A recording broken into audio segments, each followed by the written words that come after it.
Our next speaker is the customer insight manager at Boehringer Ingelheim. She will tell us about her experience in working with big data and the pharma industry. Please welcome here on stage Rita, Geraldes, Simoes.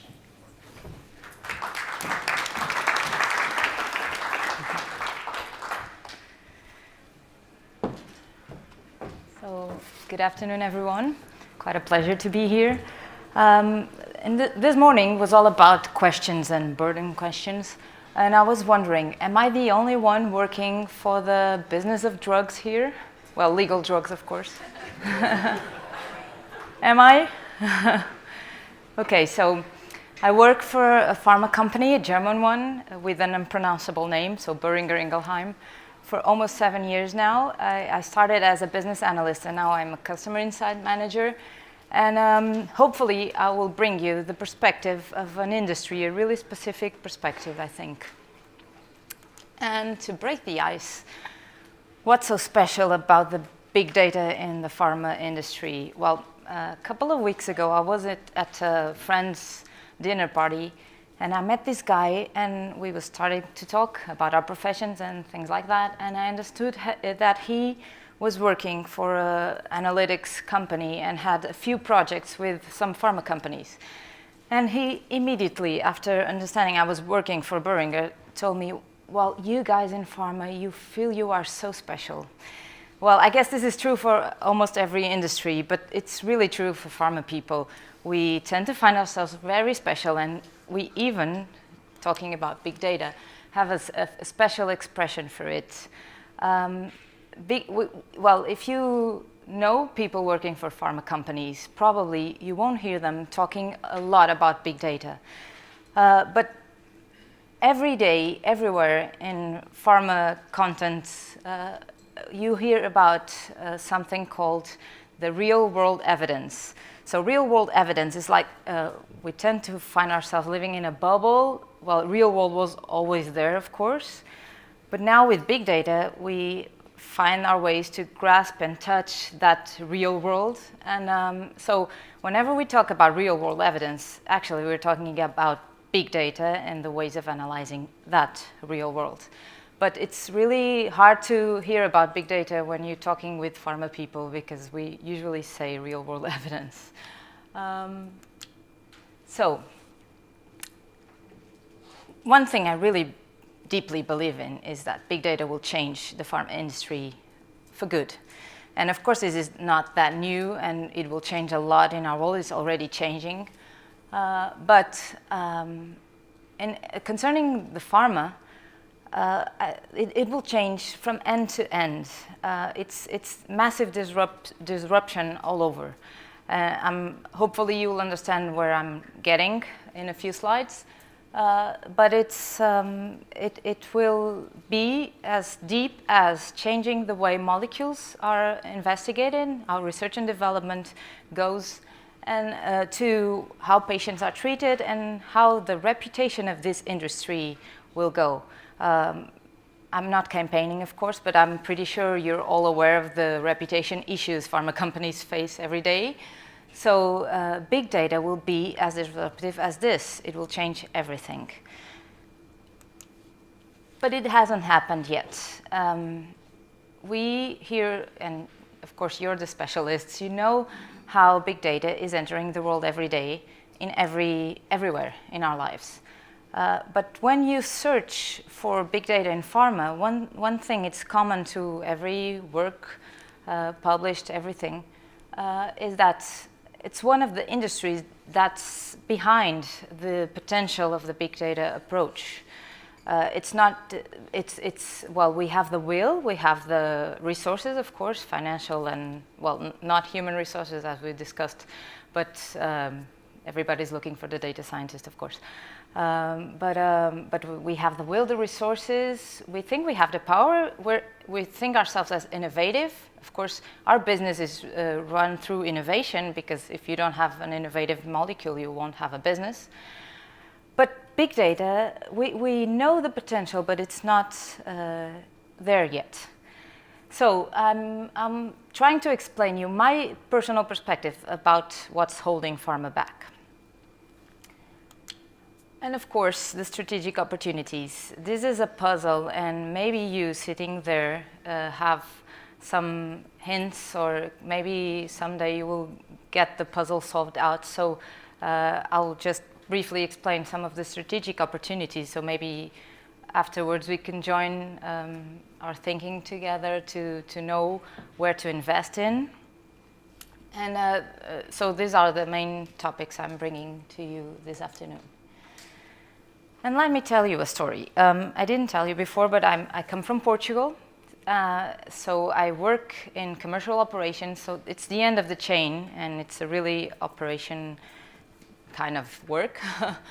And so in Portugal, we're not only the football European champions. We used to be, and I risk to say for decades, the stroke champions as well. I'm pretty sure your Portuguese is a little bit rusty, but I wanted to bring this image from the source, and it's even so small you won't be able to read it, but this is in Portuguese. But what I brought you here is the death by stroke, the number of death by stroke in all the European countries. And there you can see that 55% of the Portuguese population has one or two risk factors that will increase the chances of having a stroke. So these numbers are from 2015. And the blue bars, the first one is Portugal, and the second one is the European average. We are above, but for decades we used to be the champions of death by stroke. Rumor has it that in 2017, maybe, our average is below the European average. So what has changed? Why is this happening? We can see a decrease of almost 40% in 4 years of the stroke, the numbers of the stroke in Portugal. And what changed in those 4 years was that a new innovative therapeutical class was introduced in the Portuguese market. So there is a heart condition called atrial fibrillation. I won't bother you with health jargon, but this is important to say. So this heart condition increases in 5 times the chances of having a stroke. And for decades, there was not that big of a treatment to patients who suffered from this heart condition until 2011, where a class entered the market, and the numbers show what happened from then on, because you see the decrease, and this is not that new. We're used to prove ourselves in the pharma industry. So what's new about this information are things like this. So this is something that was published in the New York Times, and it analyzes the real world evidence. So what happened with real patients in the world with all these new treatments. There are 4 brands that from this new therapeutic class that can prevent stroke on patients with atrial fibrillation. And this article compares the performance of every of these 4 brands. So what happened to patients taking each of these medication. And what will happen next, and the discussion is already out there, will change everything. Because from these results, we have this vast data and vast amount of information that allows us to say that one molecule's performance is better than the other. And we have 4 in the market. So what will happen? Will the governments and the payers only reimburse one brand and the others won't have chances of getting into business? Will the reimbursement be on the profile, on the patient profile? What will happen? We don't know, but this is happening already. And whoever managed to have the data and the insights from that data will be, and of course, a very comfortable competitive advantage. So, opportunities from this. Of course, research and development is quite an obvious one. I was in another conference about big data a few months ago, And there was this scientist, well, not a data scientist, but a drug discovery scientist, saying that before we used to have reductionist models, but reductionist models reduce our knowledge. So you can imagine how the world was brought up by this algorithm, machine learnings, whenever we're discussing drug development and drug discovery.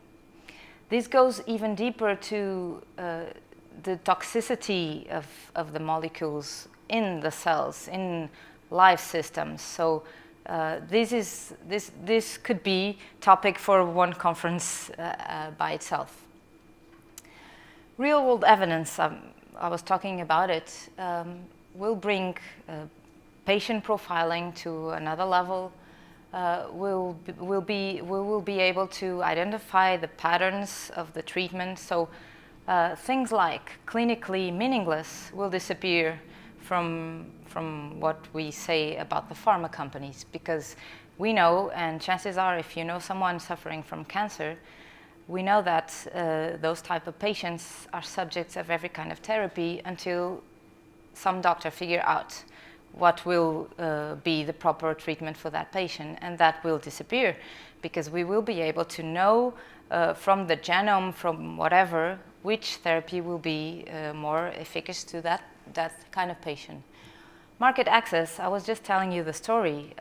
It will change, of course, because payers will not be they won't allow the industry to just by arrogance stating that we have the clinical trial, so now you have to pay, because they will see how every brand will perform in the real world. So reimbursement, market access will change. And marketing and sales, of course, this is the beyond the pill field. So marketing and sales are really prolific on having all these strategies to cope with the new information we will gather. I actually work, as I told you, for commercial operations, so this is my daily job. And here the potential of using big data is enormous. Just to give you an example, medical reps, when they go to visit their doctors, they're not like any sailors, they're more like promoters, because they don't come out of the doctor office with an invoice or with some, well, actually in Europe, we don't even know what the physicians prescribe. It's a privacy concern. So they're not selling, they're promoting. So the information is scarce. We don't know if the doctor that we're visiting at this time prescribes our brand or not. And big data will allow us to at least define patterns, define geographical regions where we know the prescribing behaviors are more likely to be like this or like that. We will know from visiting and detailing with technology which are the topics that raise more interests from our client's perspective. We will have geoanalytics, and medical reps, that promoters that I just told you about, are becoming more and more analytical. They carry along their iPads with them, and they usually have to study their physicians, their clients, and their territories really in deep. So this will close some gaps. Will make the marketing loop to another level, and will, of course, allow us to have the return of investment with another dimension, of course. So what I bring you here is my personal interpretation of what's holding pharma back. I try to bring you information that's a little bit beyond, the privacy concerns that we all know hold everybody back, or the wearables, which are, the great big trend in terms of health. They're coming in, people are using it, and the information they will be able to provide us is enormous, as you know. So I brought you the three, I think, most curious reasons why I think we're not there yet on big data.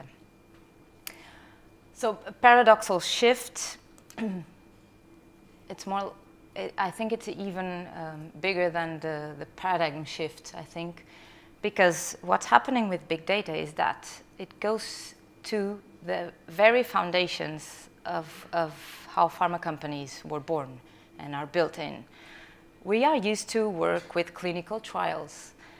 In clinical trials, we have this low amount of data.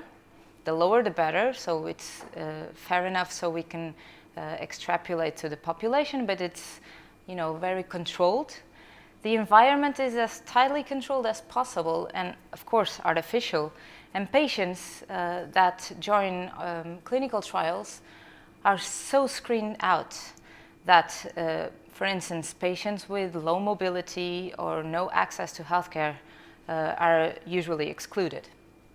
So we minimize ambiguity as we can in clinical trials. And these are the very basis of having a molecule produced and commercialized in the market. And this has happened since ever in the pharma companies. Now with the real-world evidence, with the big data tools, and with this paradoxal shift, as I call it, we have information with no control at all. So we know that every kind of patient, you only have to have a medical need for that brand or for that molecule, but every kind of patient can be treated with that. So it's the real deal, and it's loaded with ambiguity. It's messy. It has a lot of noise. It's, well, you know, it's real world. So having to deal with this, it's changing the very DNA of the pharma companies. And this can be one big reason why it's not only cultural, but it's, you know, the way we present ourselves to the world that have to change before using the big data. Big data will bring advances like knowing the progression of the disease, knowing the compliance rates, which are things like that we have a hard time to measure.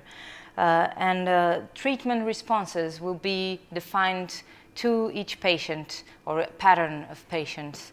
So the costs will be quantified. It will change to the basic roots of the pharma companies and how we operate.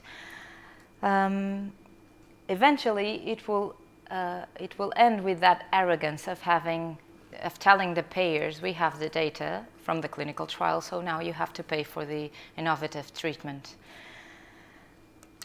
Another big challenge we face, and that big data will help to reduce, is, of course, where the data is and who is the owner of that data. When we talk about industries that already use big data, sometimes we talk about industries that can use consumption patterns, people who are using apps on their mobiles, ways of transportations, and things like that. But when we talk about health, the useful data, sometimes it hasn't happened yet. When we talk about some risk factors, people even haven't developed the disease. So the information we would need to have the proper insight doesn't even has to be related with that disease. That's one thing. The other is we have scan images, personal notes from the physicians. We have health reports. Of course, we have electronic health records and insurance claims, which are the most digital information we can get so far. And we have the information from the wearables.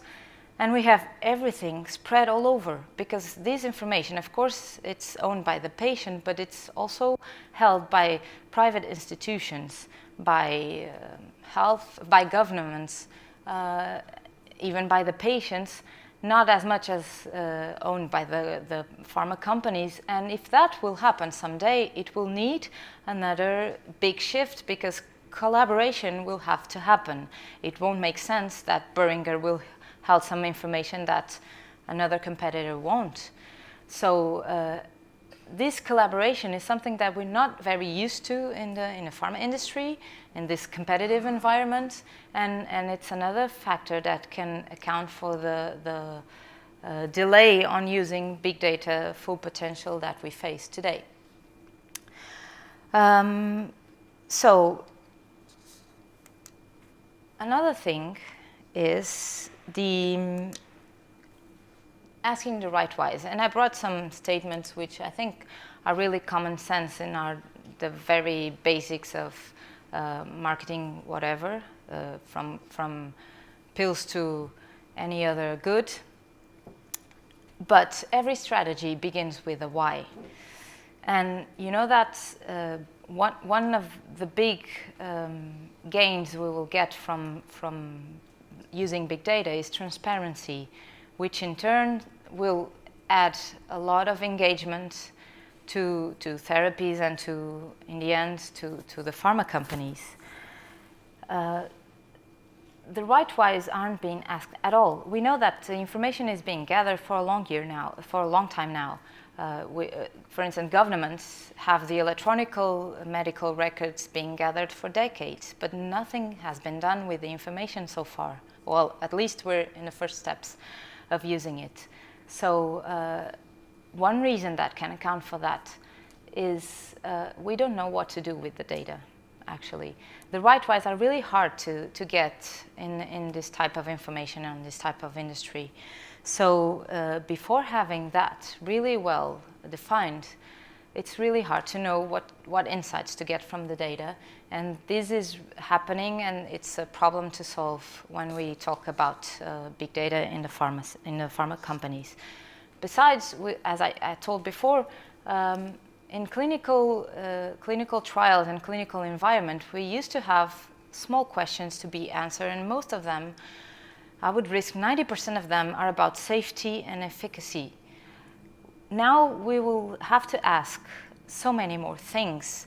We will have to at the bottom we will have to ask what are the proper methodology to use, what are the technology means, and of course the questions we would like to see, the business questions we would like to see answered. I was in another conference and I watched a presentation about social media listening in health, and I was really amazed that, for instance, in Portugal, the social media that is mostly used for health issues debates is the Facebook. And in the Facebook, 20% of the questions or the communication is about health. I hadn't have a clue about that, and I worked for 7 years in a pharma company. So that kind of whys has to be asked, and it should be the first thing to do.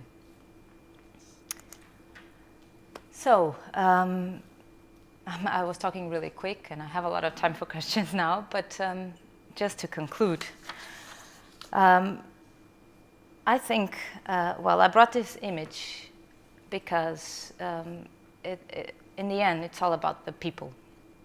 And this was taken from the 25th anniversary in Boehringer, which is a company that already has 132 years now. So this was taken in 1910, and these were the people who worked in research and development and producing the medicines by then.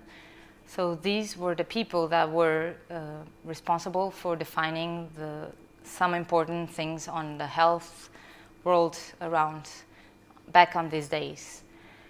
The people defining it now are we sitting in this room. So pharma companies so far are sitting in a wealth of data. We don't know exactly what to do with it. This data is in silos, in technical and organizational silos, and we will have to find a way to break it, to break those silos. So our main motivation should be that in the near future we will be able to bring the right treatment to the right patients at the right time. And I really believe we're getting close to it, and it's becoming a reality as we speak. So, thank you for listening.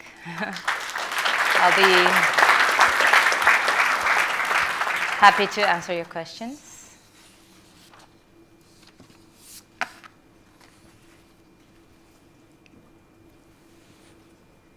Hi. What's your biggest barrier or challenge in learning from the data that you have?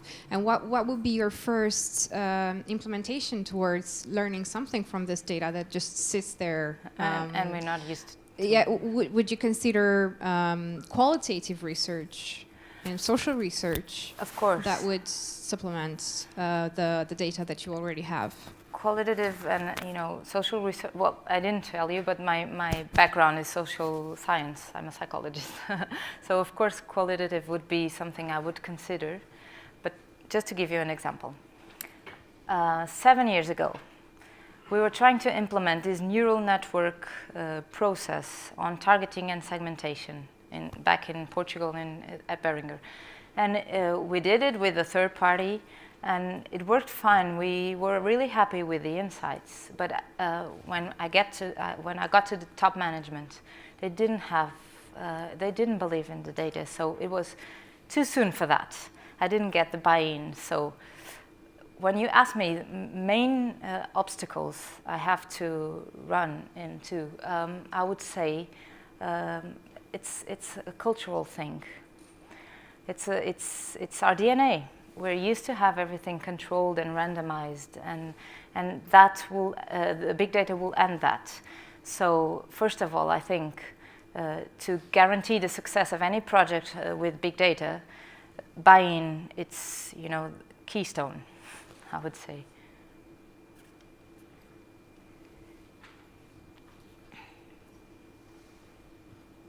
Hi, Rita. Obrigado. So your Portuguese is not that rusty. Have Boehringer actually implemented a big data platform at all as yet?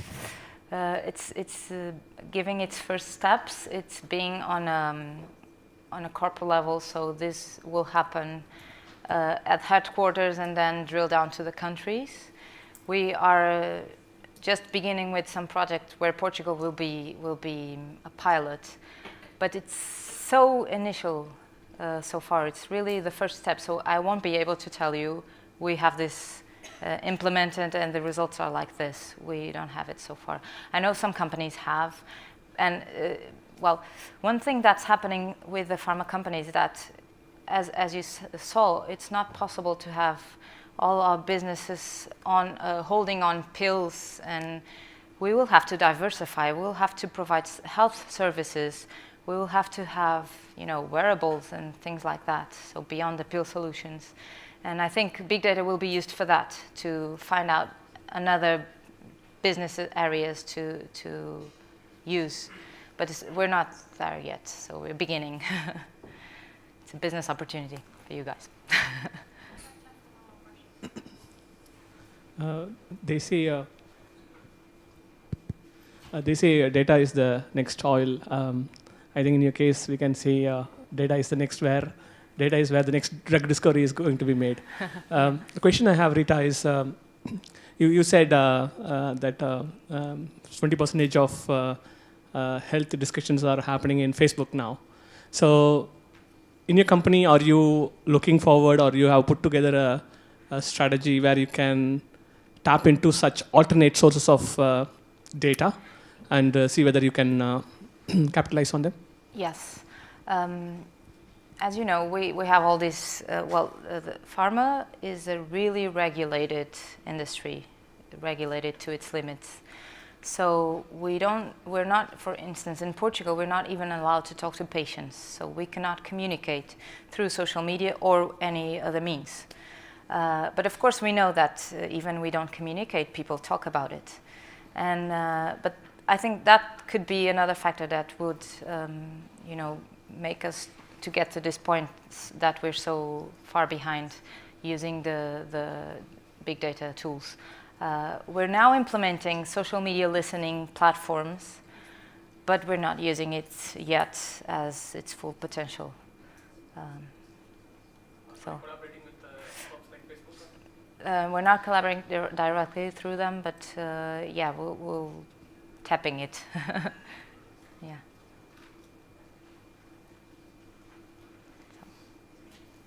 Thank you.